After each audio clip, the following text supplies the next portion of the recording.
Hi. So, by the miracle of exuberant joy, you found this channel and you've watched some content that you really like. Don't you think by now it's time for you to hit that join button? If you hit that join button, you guys get added perks of getting my videos early. Also, I'm going to start making added content for you guys as well. If you go to my Patreon page and join there, as I have two Patreons that I already have, you guys will get exclusive content that I'm going to start making the beginning of this month for just over there. All right? So don't forget, join the channel here and become a Patreon over there if you'd like, or one or the other, whichever one. Either way, thanks. Have a good day.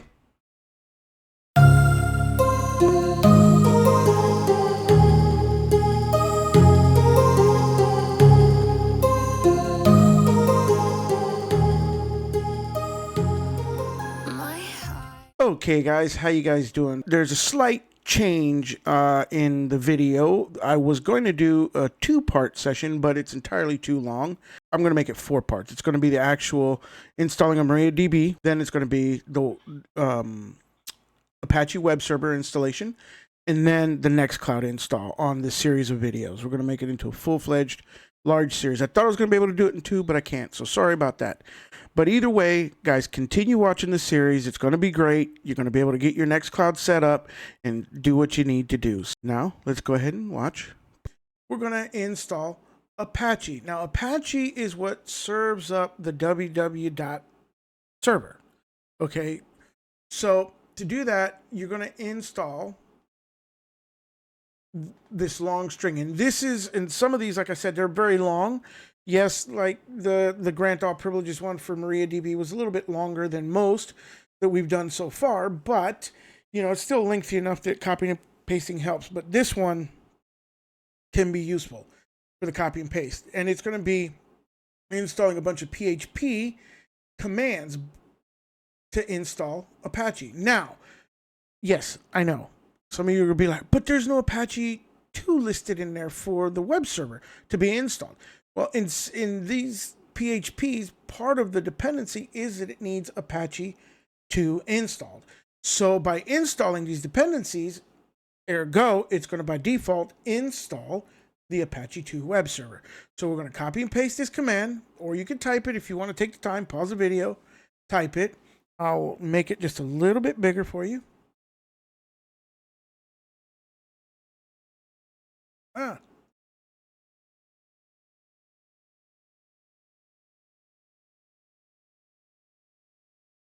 Make it just a little bit bigger there so you can see it. And I'm going to hit enter. And we're going to hit yes to install. And when it's all done, I will resume the video.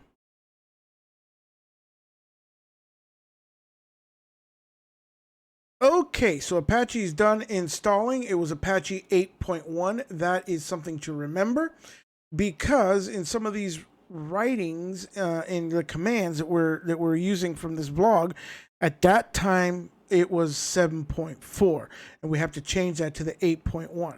So now that we have that in, now we're going to do much just like we did with the MariaDB server. We're going to see what the status is of our Apache server. And so we're going to type in the system control status, only instead of MariaDB, it's going to be Apache 2. And we're going to hit enter. And once again, we're getting the green dot, and we're getting that it's actively running. And as the same, and you hit Q to end it, right, to get out of this. Now, much the same, should Apache not have been enabled by default for whatever reason, and it was not running, okay, you know, was not running or not active, then what you need to do is you need to system control, enable Apache 2, hit enter. Once that's done, you get your command prompt. Then again, you hit system control, start Apache 2 to actually start the server. And then you could type in the status, the status of Apache 2, and then you get this again where it's up and running. So just so you know, that's what you do should it not been active. So now that we've confirmed that we have Apache installed and it is active and running, then we're going to enable some PHP extensions. I'm not 100% sure what these are for, but it says to enable them, so we're going to enable them. And so now we're going to enable the PHP NMod, BC Math, GMP, and Imagic International by simply typing that in. So there's that. And so now we're going to install unzip, and we're going to unzip the NextCloud. So now that we have our MariaDB server installed, we have our Apache server installed, they're both up and running. Now we're going to actually work on actually installing NextCloud. So now to do that, we've got to unzip the file. So we're going to go ahead and do the install of the unzip. We're going to hit sudo apt install unzip. And we have it already in there and it's already installed. So that's awesome. So now we're going to unzip latest zip. Before we do that, let's ls. Not LX, LS, no K. And yes, we have it. It is titled the latest. Okay, so now we're going to type in unzip and then LATES, and then we just tab and it should autocomplete. And bam, now we're unzipping it. Boom, it's completely done. So now that we've got that done, now we're going to move it to, but by moving it, we're going to give it the move command, but what we're going to do is it's going to moving it, we're going to in the same folder, we're moving it to another folder and renaming that folder at the same time. So what we're going to do is we're going to type in move nextcloud.nextcloud.learn Linux, but we're not going to do that. We're going to change it for the sake of just being uniform, what we named our host, which is going to be Alex home cloud.cloud. Okay, and we're going to hit enter. Okay, and so now that it's done, now we're going to have to actually give it ownership. We got to own it, right? And make it executable. Okay. So we're going to do this recursively, but we got to name it. We got to rename it as well again to what we are, same as what we did before with the host name.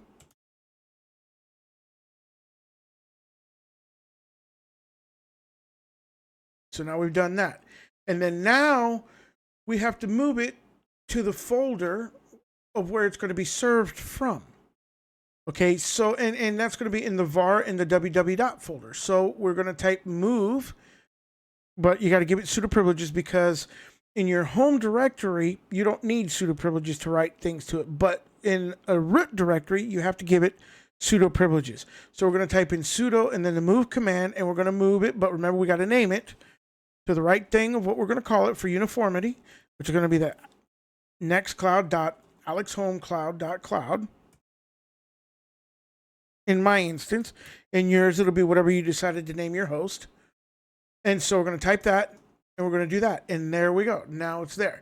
So now we got to add it to the default config. So you're going to do that by typing the sudo add to this site 00 default config. And now it's going to want us to restart Apache, but we're not going to do that.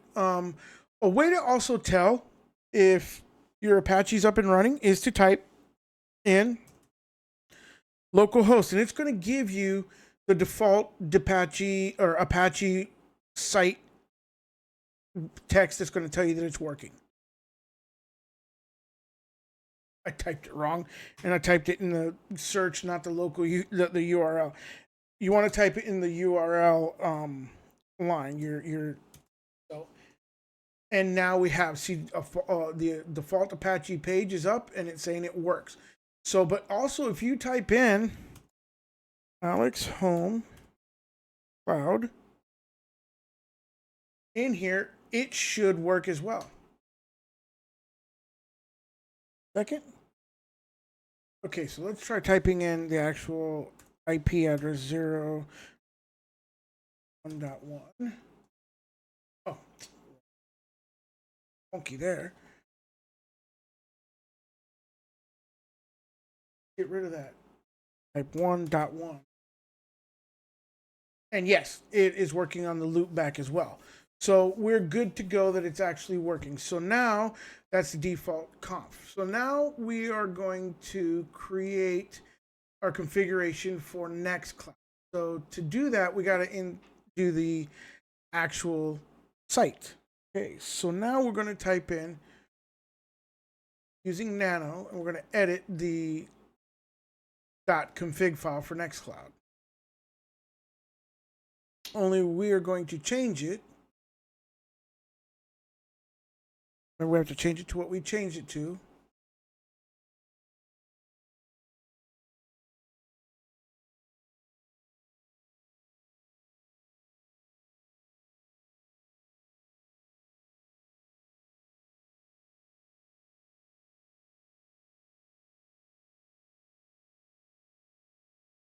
Okay, and it's blank.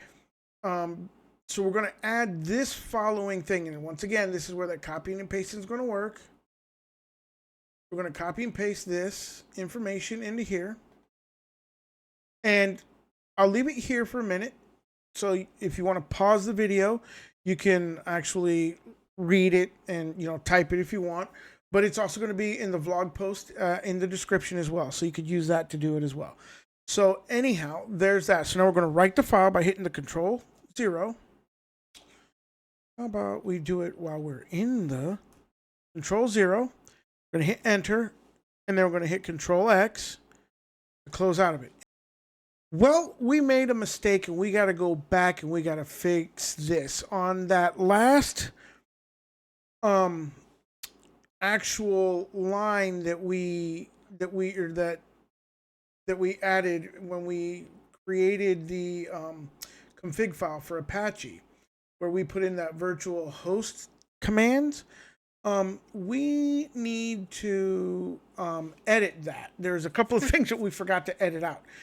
In my zeal to do this, I forgot that we need to change all these that had the name right here to actually be the name of what we called it. So in my instance, it was going to be Alex. There's 4 lines. It was going to be Alex Home Cloud .cloud. So we got to change those to match whatever it is that you chose to name yours. So for me, it's going to be Alex.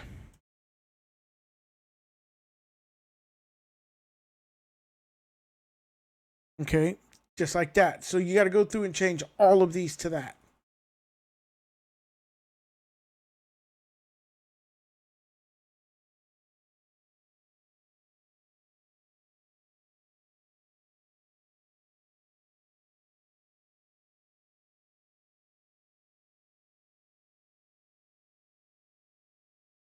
And when I'm done changing them all, okay, so now let's go over this real quick because there is some pretty important stuff that we have to do here that we have to look at. Now, on this one here, the document root, this one has to be correct because this is the one that we named earlier that we moved. Remember when we unzipped NextCloud and we moved it to the www.var, it's got to be the same name as what you typed there, which is this one for me. And then the server name here. Now, this is important to know because what this one is this is actually your server name. And this should be the same. If you own a domain, then you want to name it whatever it is that your domain name is.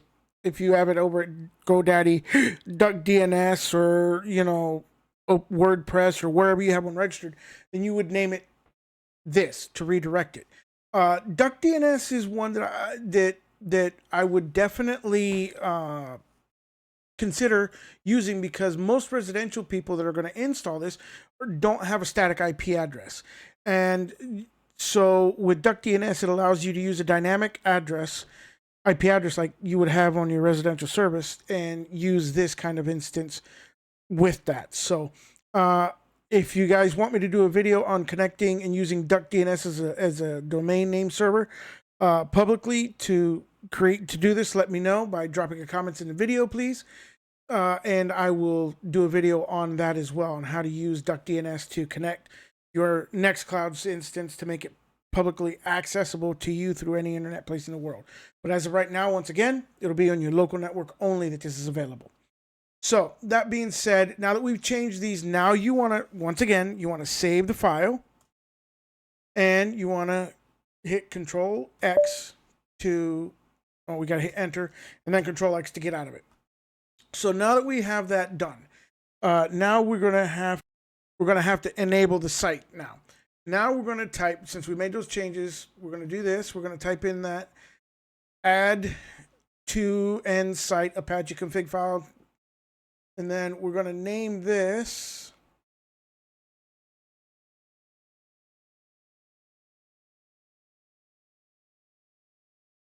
NextCloud.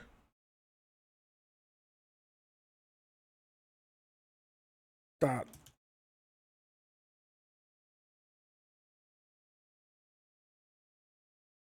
Not X.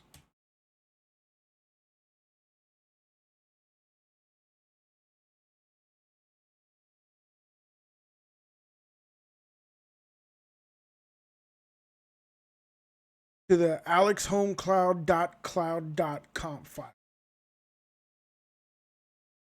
Okay. Okay, so now that we got that done and we've added the site and we're doing that, now we got to configure PHP. So to do that, you're going to type in sudo etc php. Now, 8.1 is the most current one to use right now. That is current.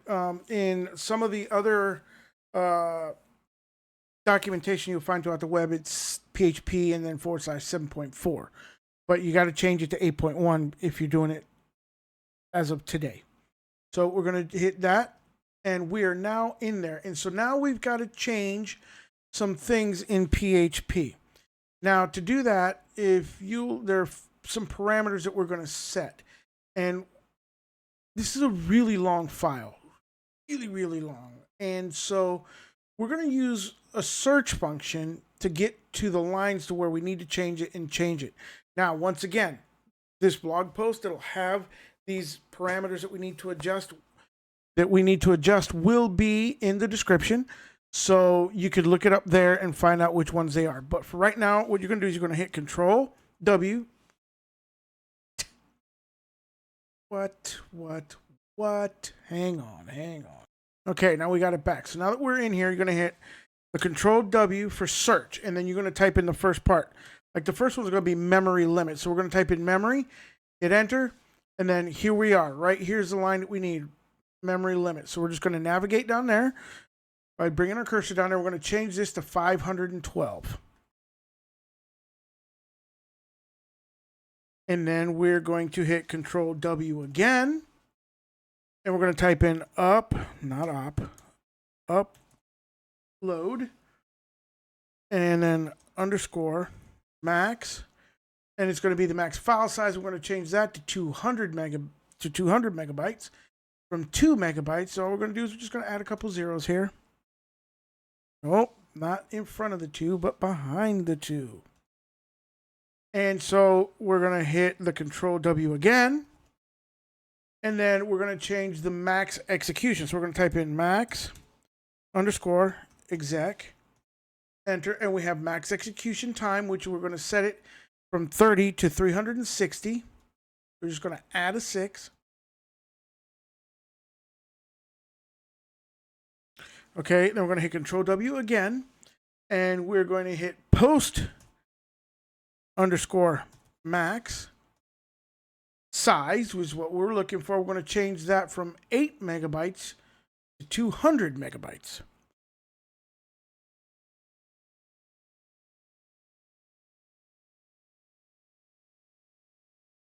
Okay, now instead of hitting Control W here, because we made a couple changes, and in case we make a mistake somewhere, we don't want to run the risk of damaging this file, we're going to hit Control O. We're actually going to write the file, but instead of quitting it, now we're just going to hit Control W again.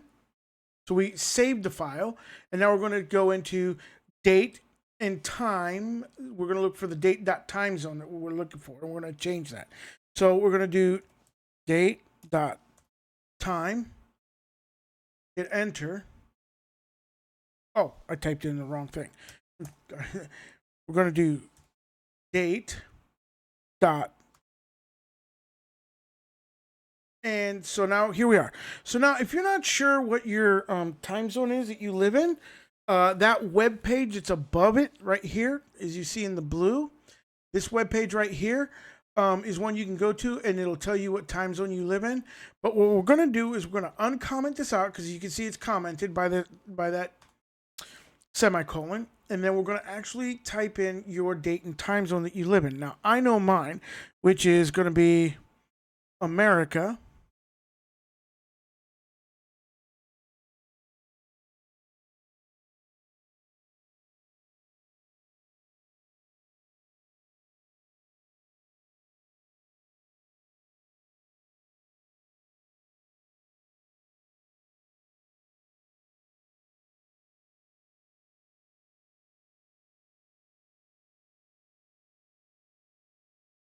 And right here it's set to America.Los Angeles. Okay, so we have that taken care of there already, which is mine. But if you need to find out yours, you don't know yours, you can go to this web page right up here, this blue one, the .pmp.date.timezone, and it can tell you exactly where your time zone's at. So now that we have that done, so now we're going to hit the next one. It's going to be Control W, and it's going to be op cache dot enable, right? It should be set to 1, and it is. We're good there. On yours, it's probably going to be commented out, which will have this semicolon, or it'll have the semicolon in front of it. All you want to do is uncomment it by taking that away, and you want to do that with all of these op caches that are here, right here. You want to go through all of these and do them. And once you have them uncommented out, and I think the only one you have to change is the last one, will go from frequency of 2 to 1. Once you have those done, then you should be able to continue with the next thing, which is enabling the PHP mods. So I'll pause the video here for you guys to do that. Okay, so hopefully you've uncommented those op caches and changed the last one from a equals 1 or 2 to equals 1. And so now we're going to enable the PHP mods for Apache, which are but we're going to close out of this and get out of this nano. And so now we're going to type in these, which are the A2N mod, dir, ems, headers, meme, rewrite, and SSL. And so we're doing those, and they are enabled already. So we're good to go. And then now we're going to restart the Apache server. And now it is restarted. Okay, so in that we set up Apache server and got it ready and restarted it. So now we have MariaDB installed, we have Apache installed, and then next we're going to install in the next video, we're going to install our NextCloud instance and get it ready to serve. Because now our Ubuntu server is ready to serve up a database and the web page for MariaDB for you to be able to log into and access its graphical user interface. So stay tuned for that video coming up next. Have a great day. I'd like to take a moment to thank my Patreons, which are Brian Bomarito and Mislav Kresla. I always butcher his last name.